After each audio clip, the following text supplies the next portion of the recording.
안녕하세요. 오늘 저희가 함께 살펴볼 자료는 핀테크 ETF, 장기 투자 전략 가이드인데요. 2025년 현재 좀 회복세를 보이는 것 같은 이 핀테크 산업에 장기적으로 어떻게 투자하면 좋을지, 특히 ETF 두 개를 중심으로 다루고 있어요. 핀테크 분야, 아시다시피 지난 몇 년간 정말 변화가 많았잖아요. 팬데믹 때는 온라인 결제나 암호화폐 같은 게 확 떴다가 또 금리 인상 때문에 주춤하기도 했고요.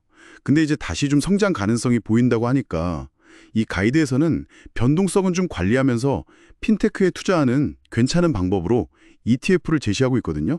당신의 투자에도 참고가 될 것 같아요. 네, 맞습니다. 오늘 저희 목표는 이 가이드에서 딱 집어서 얘기하는 대표적인 핀테크 ETF 두 개, 그러니까 글로벌 X 핀테크 ETF, FINX 하고요. 또 ARK 핀테크 이노베이션 ETF, ARKF, 이 둘을 좀 깊이 있게 비교 분석해보는 거예요. 그래서 단순히 뭐가 더 좋다 이런 차원을 넘어서요.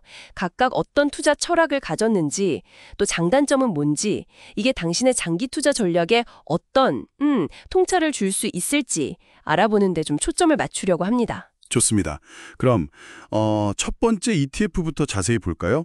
글로벌 X 핀테크 ETF, 티커명 FINX요.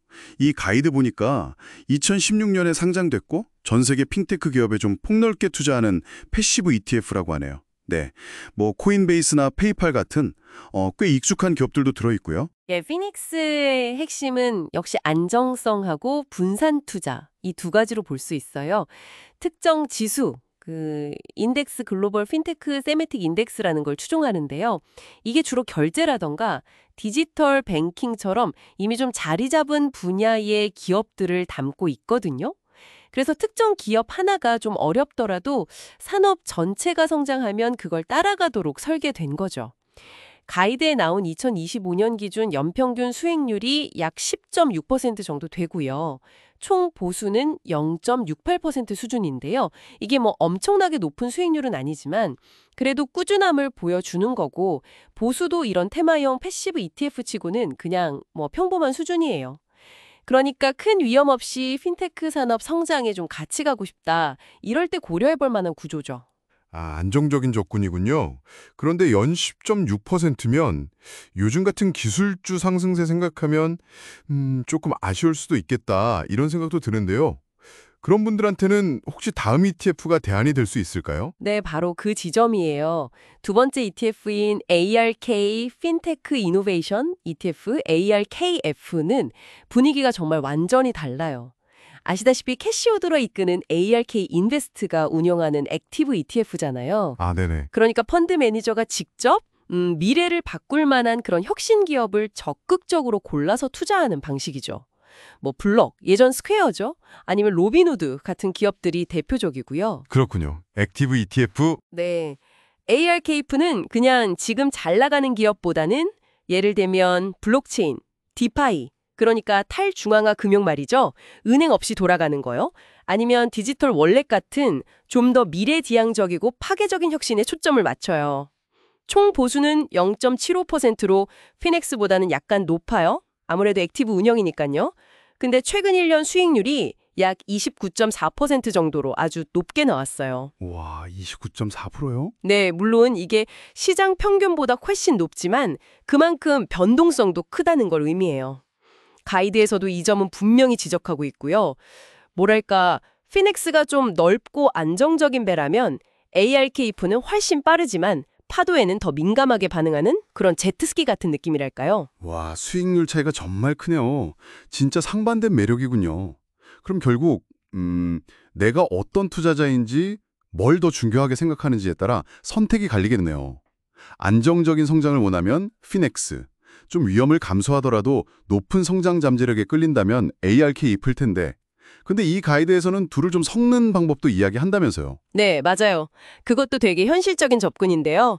가이드에서 피넥스로 포트폴리오의 어떤 기본적인 안정성을 좀 확보하고 ARKF로 성장성을 더하는 이른바 믹스앤매치 전략도 제안하고 있거든요. 예를 들어서 한 $2,000 정도 투자한다고 치면 70%는 피닉스에 넣고 나머지 30%는 ARKF에 투자하는 식으로요. 당신의 위험 감수 성향에 따라서 그 비율을 조절하는 거죠. 아하, 안정성과 성장성 사이에서 균형을 잡는 거군요. 그렇죠.